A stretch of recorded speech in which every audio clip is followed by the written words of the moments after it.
Previously on Tim's Nation. I know you really don't want to play Votann. That new detachment is trash. Is it really that bad? It's garbage, yeah. It does not interact with judgment tokens at all. It does, you lose the giving 4 units judgment tokens. And then the benefit you get is you reroll ones to hit against the closest target, but only with units that are not blast, no blast weapons. And it's a terrible. Fine. If you guys really want to see this rotten detachment for the Votann, even though I said I wouldn't, today I will. Just for you guys. Just for you guys. The Leagues of Votann and the Hearthguard grotmas detachment are here today.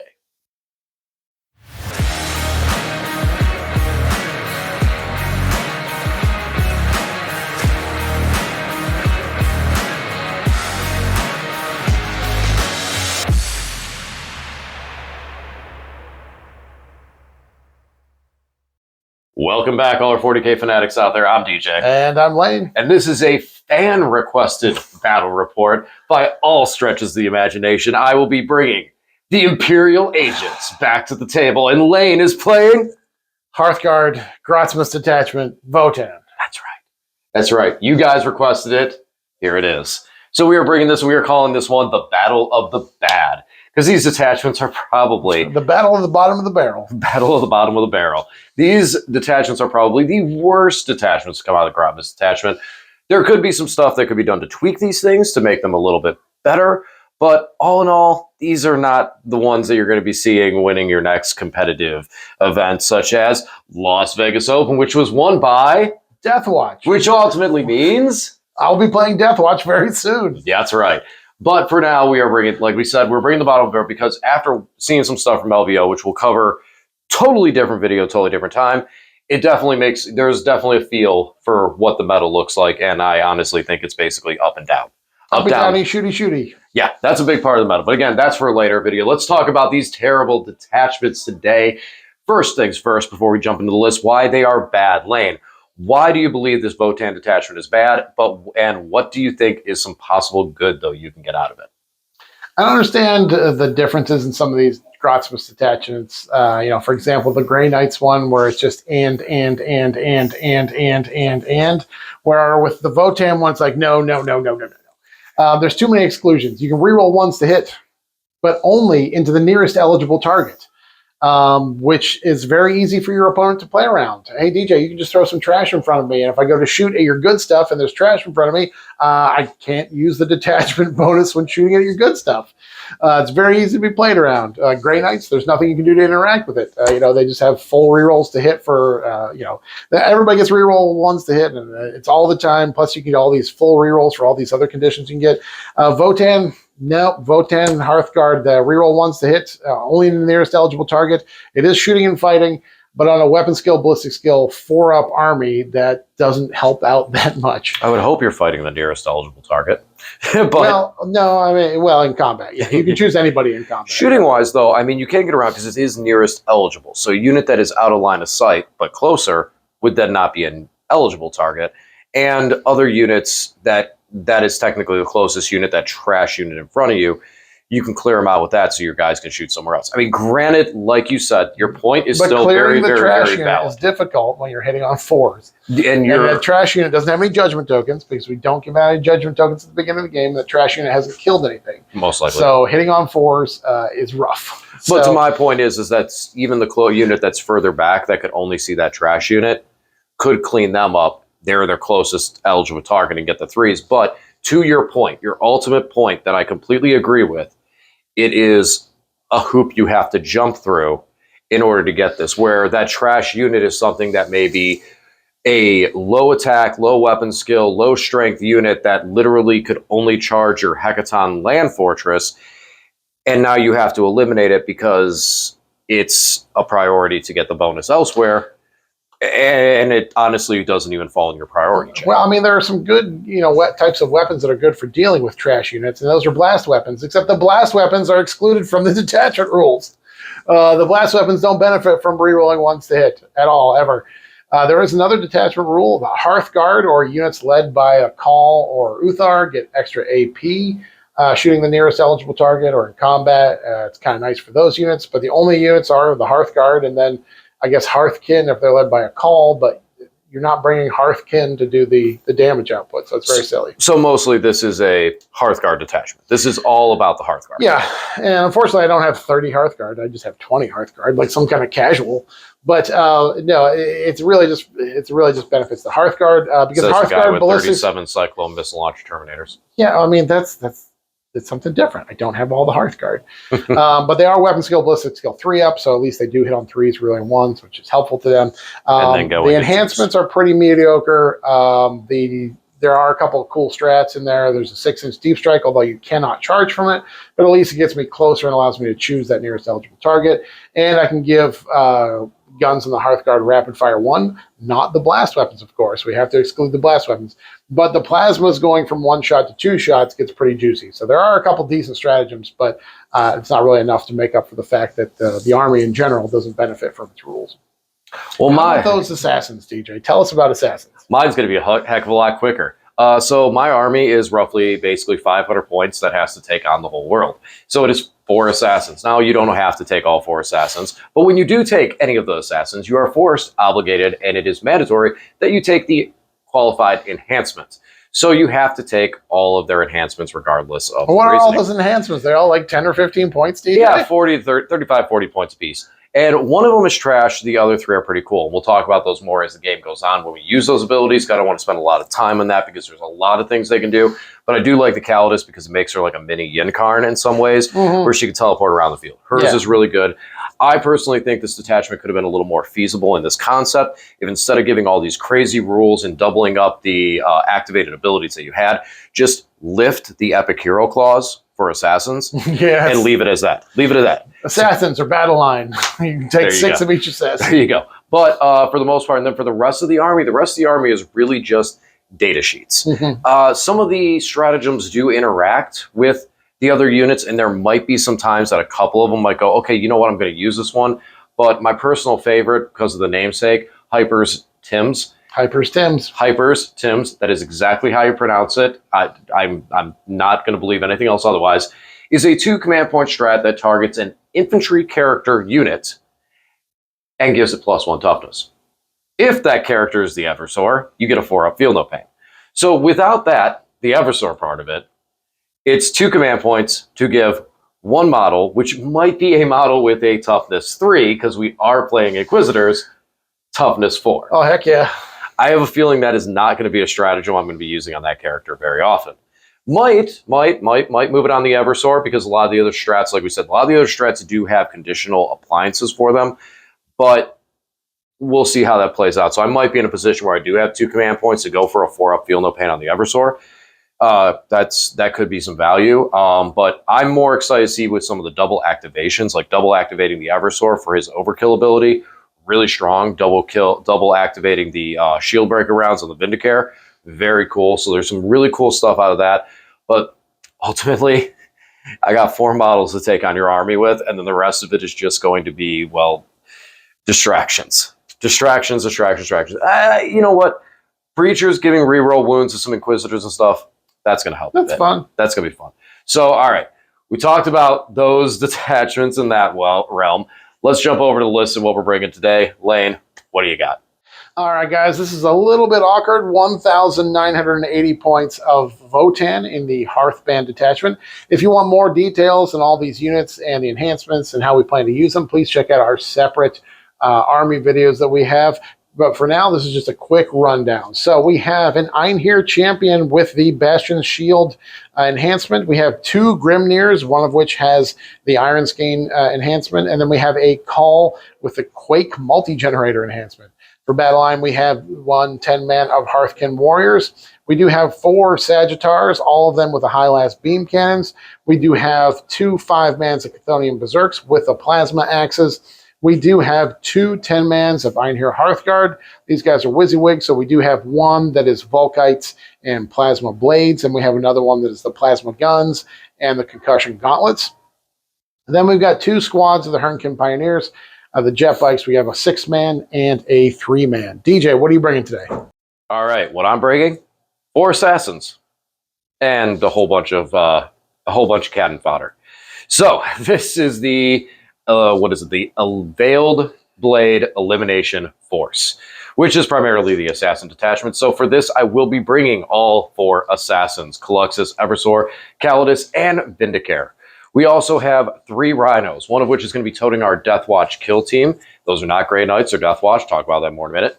I have 2 breachers that are both going to be led by Inquisitors with psychic loadouts.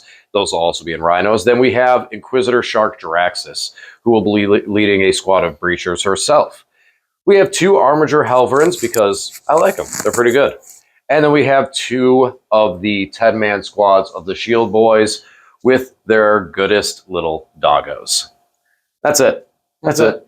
So, yeah, basically, I'm going to be just trying to get your way. Points. About 600 points worth of assassins with all those enhancements. I think it's just under 5. I think it's just under 5. It's even less than that, you know. Yeah, there you go. And then everything else is just block. Stop you until the assassins can do the work. I said it's like I have a cheering section, okay? So the rhinos pull up. They let everybody out. They'll circle your guys and just go, yeah, get him, get him. And then it's like, all right, he got him. All right, back in the rhinos. Let's go somewhere else. So that's pretty much what that is. And then, as I said about the Death Watch, Lane always brings his Death Watch.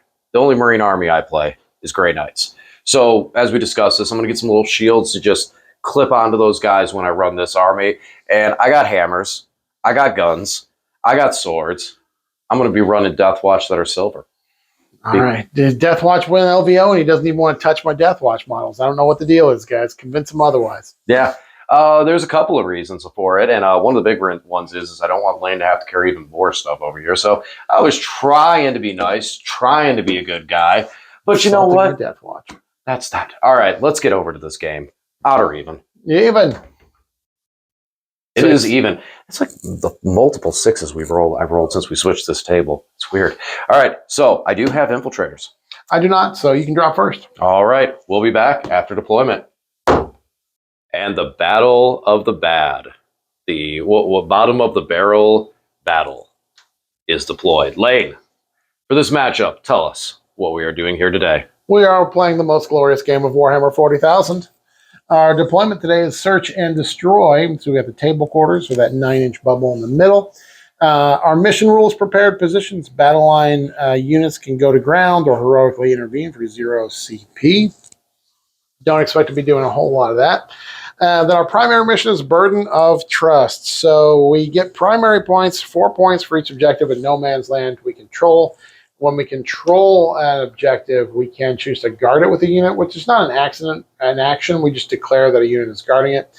And if we keep that unit on there and then control that objective to the end of our opponent's turn, we get an extra 2 points. All right. So for deployment, the only thing I have actually in reserve is the Caluxus, who's deep striking. These 2 rhinos have breachers and inquisitors inside of them. The inquisitor's got a nasty, nasty flamer template, although I won't get to re-roll the wounds when shooting out of the vehicle because of the fire points.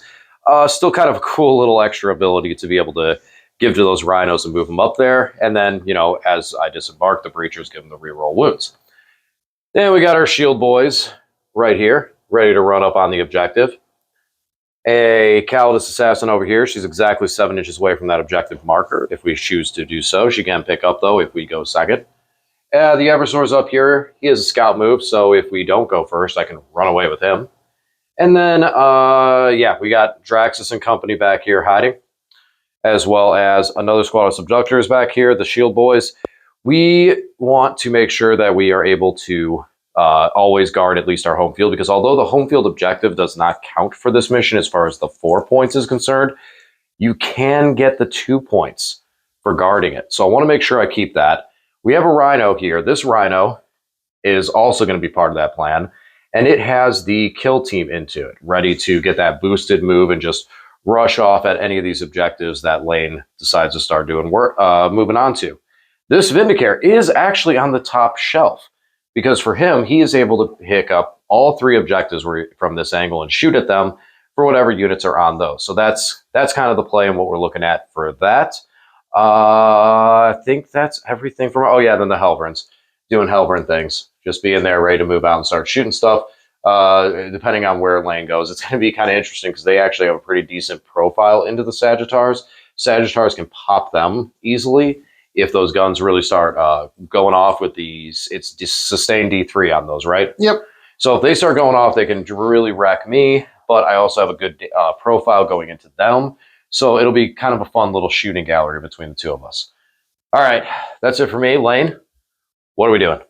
Well, I've got all my Hearthguard, my 2 10-mans of Hearthguard, and the Call and the E-Champ up in Deep Strike, ready to come down. Other than that, we're just deployed. Deploying with Votann is kind of easy. You can be a little sloppy just because the Jet Bikes have a 9-inch scout move and the Sagittars have a 6-inch scout move.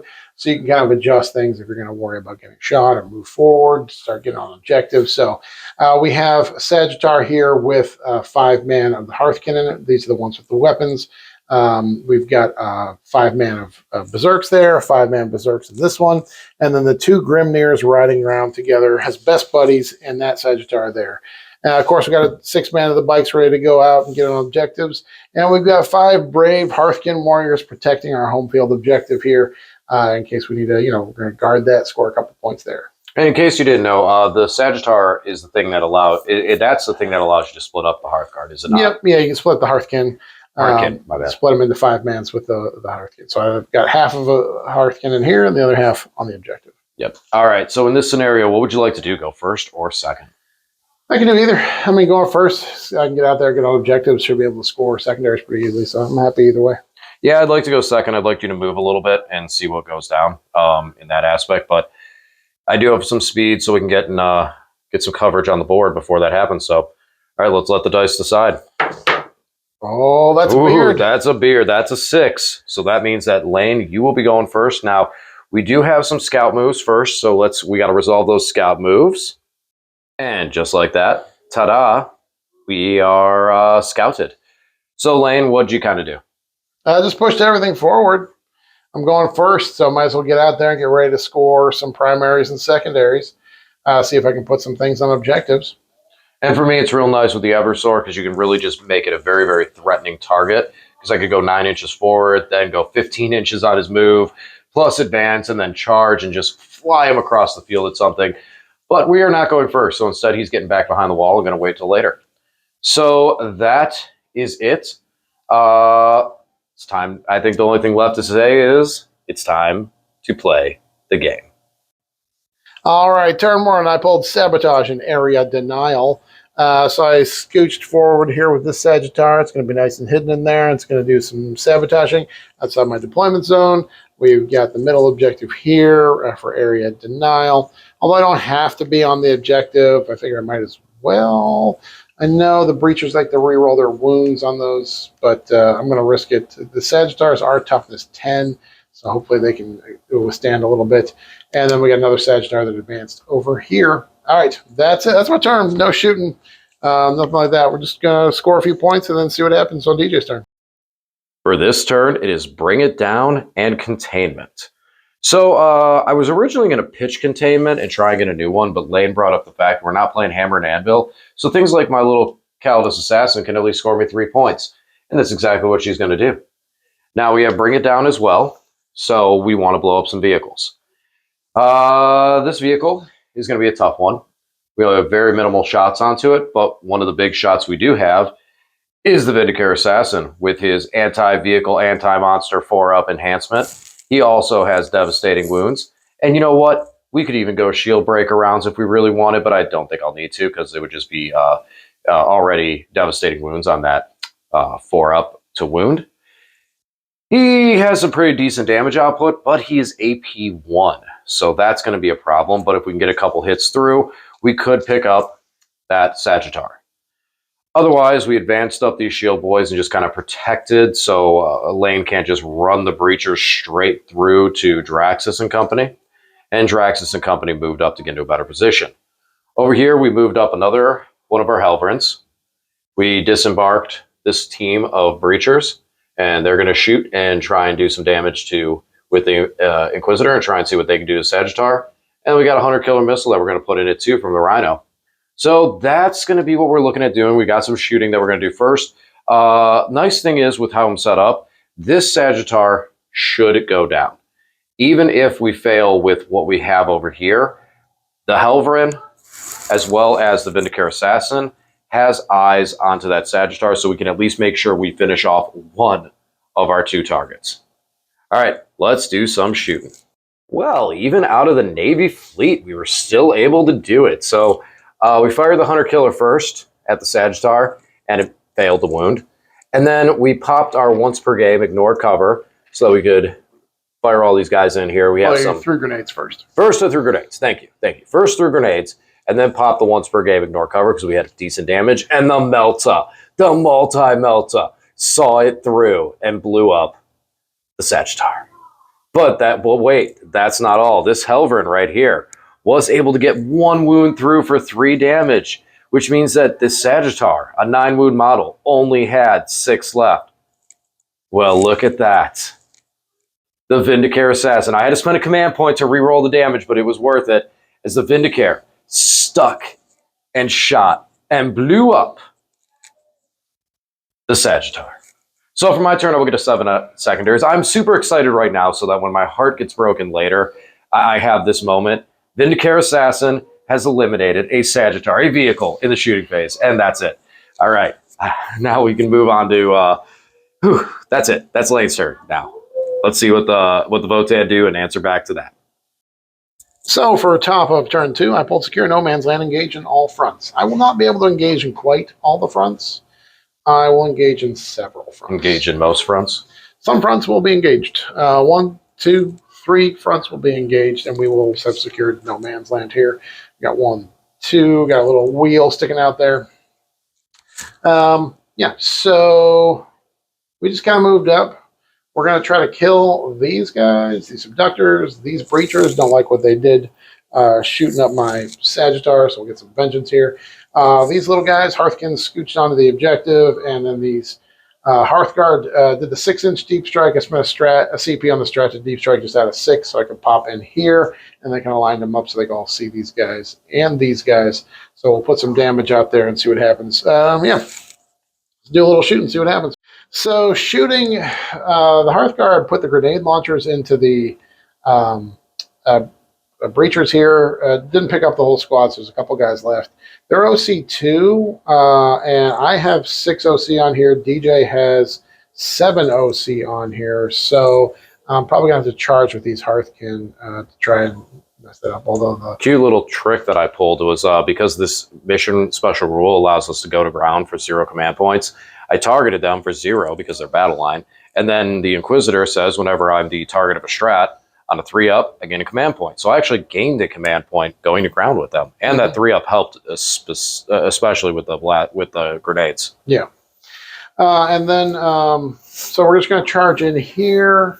That's really all that happened. We popped the Rhino with the Volkites from the Hearthguard and did a couple damage to it with these guys. So we picked up the Rhino. Not very exciting. Not real happy with the damage output, but we're going to charge some Berserks in here, see if we can wreck these guys. Going to charge these Hearthguard in here, see if we can do some work there. And then let's see how that goes. So we decided not to charge here because that the Inquisitor does have a Flamer. It can cook me pretty good and do a lot of damage there, and they're rerolling wounds. So, and then we charged in here with the Berserks. Killed most of the squad, but they did slap it back. A few of them fought back on death and did some damage there. So only 2 guys left there, 3 guys left in my Berserk squad. This doesn't count. This is a marker. Yeah, that's just the battle shock marker. So on to DJ's turn. Sabotage and storm hostile objectives are the name of this turn. So as far as storming a hostile objective, they're big. So that one will be, that one I'll get for now at least, because I'll be able to take this objective from Lane. Something we didn't mention is this one during our command phase, we can pick if we're guarding with a unit that was already on objective. Lane elected for his turn to guard with that unit, as well as this Sagittar over here. So as long as they are still here, at the end of my turn, he'll get 2 additional points for those objectives. For me, I'm just guarding with this unit or starting now because I didn't have anyone else in position. Well, I did have someone else in position at one point in time. I moved, and they got overwatched into oblivion. Mistake I made was I should have moved the Calidus first, because then these guys would have cost 2 command points for the overwatch. Oops. You know, one of those, that's an ability I need more practice with. I got to just get used to having that. Otherwise, though, we did pop off the overkill with the Eversor, so he's ready to go in there and whooping and a walloping. And then we brought this Rhino up, got the breachers out so we can answer these guys. We fell back from the Berserks over here, so either these breachers with Draxus that moved out, or these breachers, whichever, can take on them and just get them out of my backfield, as the Helverin uses its anti-fly 2-up to shoot at these bikes. And even though they'll get cover because we're only AP1, but you know, we're anti-fly 2-up, so that's a nice thing. So I think that's about it. Calidus will probably end up shooting over there. I did bring in the Caluxus right here to start my sabotage. This would be a nice place to go if it wasn't for all of that's just looking for something to do. And the Vindicator has some options. He can shoot at that transport. He can see the transport, the Sagittar that's on the objective. So he'd try and put another D3+3 on that. Or we get fancy with it. There's a character in there. And we could go shield break around and try and pick him off. So, I don't know. We'll see. All right, let's do some shooting. A lot has happened, but honestly, this is the MVP right here. I don't care if I get tabled at this point because he is doing work. So, shooting phase. We're just going to go right into it. He was the last thing I shot because I wanted to make sure my Eversor was able to still stay in charge range and everything. And what did he shoot at? He decided he was going to do his job and precision a character, and well done. Use the shield breaker round, so all wounds are automatically critical, so it was devastating. Stuck the 5 wounds, and even with their -1 to wound, he was able to do it. So love it. Love to see it. Vindicare, you're doing great. Otherwise, shooting into these guys was not a good idea. Within 12 inches of them, I'm just not hurting them. So they did have the enhancement on them that gave them reducing AP whenever they got shot, if they were shot within 12 inches. So yeah, so the Calidus really didn't do anything to them. The Calidus failed with AP2. The Eversor picked up 1 with AP0. Good job, Eversor. And then the Breachers decided, the ones that disembarked, just finished off that squad that was on here just to take the objective back. Draxus and company took out the Breachers, so that was a thing. I misspoke with the Helverin. He's not on the objective, and he isn't in my deployment zone, so he didn't get his anti-fly 2-up, which really didn't matter much. I only failed to wound with 1, but they're in cover because I can't see him fully on the AP1, so I was only able to pick up 1 with him, and then I did a little bit of damage from the Rhino just shooting at him. He fired his Hunter Killer, but it missed. And I'm not going to spend a command point on that one because I had other things I want to do with my CP. Over in here, this Helverin did shoot at the Sagittar, and it got a wound through, but Lane CP re-rolled it. So that was that. Last thing to do is do a little bit of charging, and we'll see how these assassins can clean up. So this was kind of weird. The Eversor had probably one of the worst rolls I've ever seen for an Eversor. And I think he successfully took down 1, maybe 2 dudes. Calidus said, here, hold my adult beverage, and took 4 of them out by herself. So that's why there's only 2 left. And then they punched the Eversor for just 1 damage each, but put 2 damage on him. So, ouch. And that was it. That was the only fighting this turn. So I did storm a hostile objective with this Helverin. And we are working on a sabotage. So that is going to be it for my turn. Let's kick it over to Lane. And well, we're up to 2 begrudgments here. He did kill a character. This is, you know what? Wear that badge proudly. We are finishing turn 2, and that's 2 kills for the Vindicare Assassin. That's a beautiful thing. All right, kick it over to Lane. So for this turn, I pulled recover assets and overwhelming force. So yeah, we are going to recover assets with these kiddos. Recover assets there. I think that's all the recovering we're going to do. And then we moved out. We got an overwhelming force. So we got to kill this Helverin here. So Berserks are coming out if I need them to. Sagittar is here, is ready to shoot if I need him to. These 2 Grimirs hopped out, and they can shoot at the Helverin if I need them to.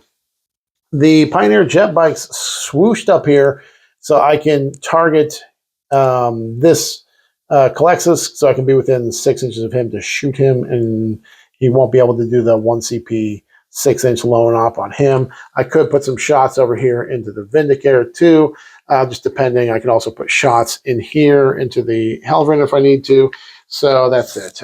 These little guys here failed their battle shock and fell back. They did not fail any desperate breakout tests though.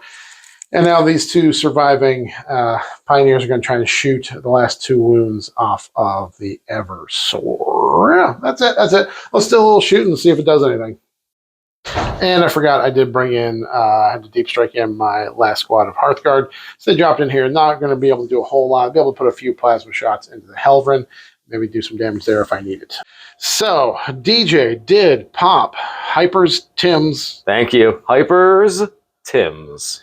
And give this guy a 4-up feel no pain, a +1 toughness, and did keep him alive. He only lost 1 wound in the shooting from these 2 bikes. Over here, we were able to shoot the Helvrin off the table. The Sagittar did a big 6 with one of its last cans. I rolled hot there. And then one of the Grimirs, the first one shot and got 2 through, and I rolled a couple 6s there for 6 more damage. So picked him up, didn't even need to charge in the Berserks. Over here, the jet bikes shot at both the Calexis and the Vindicator.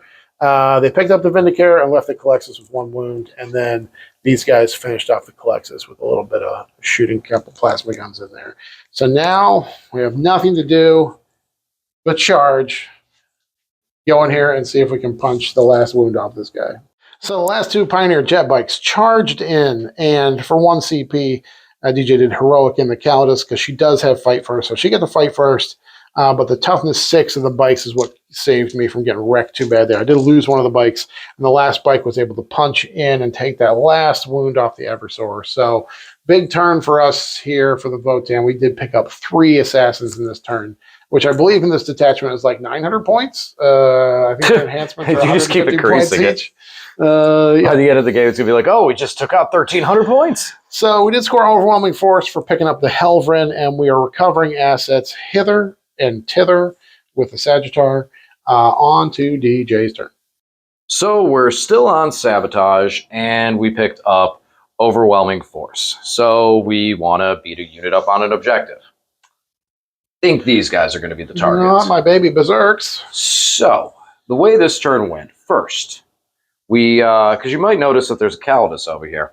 We'll talk about that in a minute. So first thing we did, we disembarked from the Rhino and advanced with the kill team. So we are within like 5 inches to charge these guys, which is a good position. We got overwatched and lost 3.5 from the bikes. And we're going to shoot them back with some frag cannons because that was not nice. Then these guys had their move. They've lost 2 inches of their move, so they just kind of scooted up a little bit. There's options for them, whether I want them to go to center or where I want them to go to the objective, so we're just waiting to see. But Draxus is in range, and she's going to try and take out that last bike. These guys, it's kind of tough to see. A couple of them are going to get shots onto those guys back there or charge them. I don't want them hanging out there because those could be secondary points for lane. Helvrin moved into position so he can go all the way downtown, and now he's on an objective, so it is true. I do get anti-fly 2 up. Look at cover, so I guess that doesn't matter too much, but hey, I'm playing with all my abilities here. Speaking of all my abilities, the Calidus. So, went over this a couple times, double checked. Basically, the Calidus can take the place of another infantry model. The only cadence for this is that the infantry model cannot be in engagement range. It doesn't say anything about the Calidus. So the Calidus just went over here in the movement phase. And she's going to be able to do some damage to these guys. Oh, wait. And here's another key factor that I saved just for you guys. Read over this ability a bunch of times. This is done during the movement phase. So she didn't move yet. So guess what? Bloop. No. She's just going to make sure she can get right there, right up in their face, because then she can move. This is why I said this is such a brutal ability. So yeah, at least we get to see what she can do. Lost the Vindicator. I did have a command point that I could have tried to. I could have left the Vindicator out of, made him lone op 6 inch, But I wanted to try to save the Eversor. Unfortunately, that didn't happen, sadly. So both our assassins are gone over here. All right, Calidus, avenge your brothers, and let's do some shooting. All right, shooting-wise, what needed to happen did, and the other stuff was kind of soft. So the Helverin did really well, shooting into them. The frag cannons, not so much. So we got these guys down to 2 models here, so that's good. At least they're not able to leave the table this turn, but they're still there, and I don't like that. Then we shot over here for 1 big flamer shot. Good job, guy. Or girl. So, yeah, we're going to have to charge in there, which was kind of already the plan. And then over here, Draxus picked up the bike, and the Inquisitor alone was able to pick up the 2 Hearthguard that were behind the wall. So, yeah, that works. That was the stuff I really needed to have happen, was that stuff over there. So now we're going to do some charges and see what we can't clean up over here. All right, so we did make some charges right here with the kill team. We were able to charge the Psyker as well as the squad of Berserks. We brought everyone else in too, just to get them up there and put, more things for Elaine to have to deal with. Little Captain Sergeant dude did nothing. Calidus wiped the squad minus the grenade launcher, and then one of the hammers was able to pick up the grenade launcher. We did get smacked this turn. As you can notice, we only have 4 Deathwatch Marines and the Watchmaster left alive. But we did pick up the character and the squad, so we're reducing some of those assets. And that's going to be it. So some other little notes on things that we're doing for this turn. We did score 3 points on overwhelming force. And then we starting to sabotage over here with the Rhino, as well as having the Rhino guard this objective. And then downtown over here, we still have this Rhino guarding the objective, as well as, hey, where'd the Subductors go? They're in the Rhino, just to give them an extra boost move so they can get out there, get an extra 3 inches, and, come be part of this game. All right, kick it over to Lane. So for my turn 4, I pulled containment and no prisoners. So this Sagittar scooched over there to contain.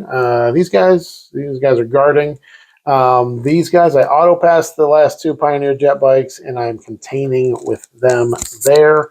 And then the surviving Grimir backed up a little bit. And Sagittar scooched here. And then these Hearthkin popped out here. So they're going to try and shoot this last remaining Subductor. And then Sagittar will shoot the Calidus. And then the Hearthguard are going to shoot the Deathwatch kill teams. As much as I love my Deathwatch, they must die. So what had happened was these 2 little guys did great. They did shoot the last Subductor away. 2 points for no prisoners. And then the Sagittar shot everything into the Calidus, and she just spiked all her 4 up in one. Yeah. She's still there. And then the Hearthguard, said, Deathwatch need to go away. They can win LVO, but they can't be an Imperial agent. So the Deathwatch did have 2 judgment tokens on them, which meant I was getting +1 to hit, so hitting them on 2s. And I used the stratagem to give them rapid fire 1 on their guns, and their plasmas are 24-inch range. So all the plasmas were within 12 inches. So that meant I got 20 plasma shots, hitting on 2s, re-rolling 1s because they're the nearest eligible target. And then up to AP 4 because I get the extra AP because of Hearthguard in this detachment. So, yeah, a lot of wounds went onto the Deathwatch, and they're all gone. Yep, that's it. So we did score pretty well containing and no prisoners. Onto DJ's turn. This turn's looking like area denial and engage on all fronts. So to engage on these fronts, we got a couple things. 1, I want these bikes gone. They need to go away, some way, shape, or form. I got some shots that are not going to be able to go at anything else. Like Draxus could go 18-inch range into these guys and try and pick them up. Could throw a grenade at them. We'll see. We'll see how things go. As far as area denial, we are going to try and charge these guys into this point. So we don't want to completely destroy the little buggy. And our Vindicare. Calidus is probably going to charge it too, just to be able to get more towards the backside to be a unit for engage on all fronts. So that'll give us the Helverin, who's currently guarding that objective. The Calidus for a second front. This Rhino, and then these brave Subductors to make a charge into these much stronger Hearthguard. Yeah, yay. But as long as 1 lives, we will get the engage on all fronts. So that's kind of the plan there. They're not as powerful in combat, so hopefully, you know, I can at least tie them up for a turn. That'd be nice. So we'll see how that goes. But let's do some shooting first. So went right from shooting into fight because not a lot happened in the shooting phase. We did put what we could in here and left one bike alive. Yeah, some cover saves and stuff were smited us here.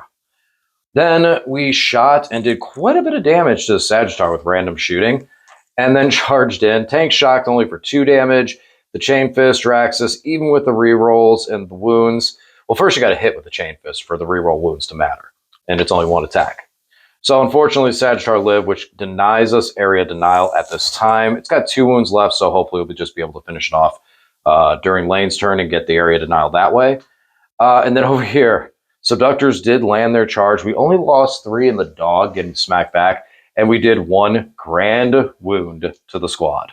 So that is it. We got to engage on all fronts. We'll hold on to area denial because we can score that next turn and kick it over to Lane in his turn 5. So I hold behind enemy lines and defend stronghold. Stronghold is tough because I got a Calidus on my here. So I spent 1 CP for the Hearthkin to fall back and shoot charge, but they did get overwatched by the Calidus, and so I did lose 2 of them. So there's 1 guy left there. So he's got to stay strong to defend stronghold. The Grimnir moved up here. He's going to shoot at the Calidus, see if we can pick her up there. These guys failed their battle shock. They had to take a battle shock test because DJ popped the Nuncio Aquila for the Subductors. So, and I had to roll a battle shock and I failed. So I get no primary for controlling objectives this turn. So that hurt. But yeah, and that's it. I auto passed the last jet bike, so he's going to go score behind enemy lines for me, and then we're going to just see if we can put some shots in this Rhino, I guess, from the 2 Sagittars. So a little shooting, and we'll be right back. Shooting, we successfully shot away the Calidus. The Grimnir gets a lot of shots. Oh, I didn't roll my Hazardous. Hazardous is good. And then this Sagittar did not like that Rhino ramming it and doing some tank shock at the last turn. So I did roll a 6 on his shooting and got D3. So I got 4 hits. I got 4 wounds, and we picked that Rhino up with the high-las beam cannon. Over here, the Hearthguard were able to fight their way out of the Subductors, punch them all. DJ rolled pretty bad on his 4 pinballs there. I think you failed a lot, way above that. Oh, yeah. So they were able to wreck those guys and pick them up, though. So he just scored behind enemy lines with the jet bike there. Defend stronghold is pending. DJ doesn't take it with these guys. I don't know. So, yeah. But that's the end of my turn here. Just score for the behind enemy lines. On to DJ's turn. All right, so wrapping up the game, kind of rolled it all into one. So we're still stuck on that area denial, and then we picked up behind enemy lines. So the breachers that were here pushed all the way forward, shot down the last of the Hearthkin, and then charged in here just so that they could make it onto the objective and take the home field objective for extra primary points. The Helvrin was able to shoot and finish off because the breachers were not having much luck and finished off the Sagittar. And then over here, we just tried for a spike kill on him, which nothing really happened. So that was it. That was the game. We did get the area denial. We got a big 20 on primary for the turn. We also got 3 points for behind enemy lines and came back very, very close. But in the end, the final score is Lane and the Votann 79 to the Imperium Assassins 77. Oh, very, very close. Very big comeback. Almost got it there. Almost was able to pull it off. Big swing in the last turn. Very big swing in the last turn. That Sagittar was the Sagittar was the hero that saved the day. The hero you never knew you needed, as he held out, held that objective, and prevented that area denial. Big, big hero moment there. On top of the Subductors being able to slice a big chunk of Lane's points with that, with the field, or what is it? Battle shock from the Nuncio Aquila. That's it. All right, guys. Well, catch us over in the post game. As always, thanks for watching, and we'll talk to you again soon.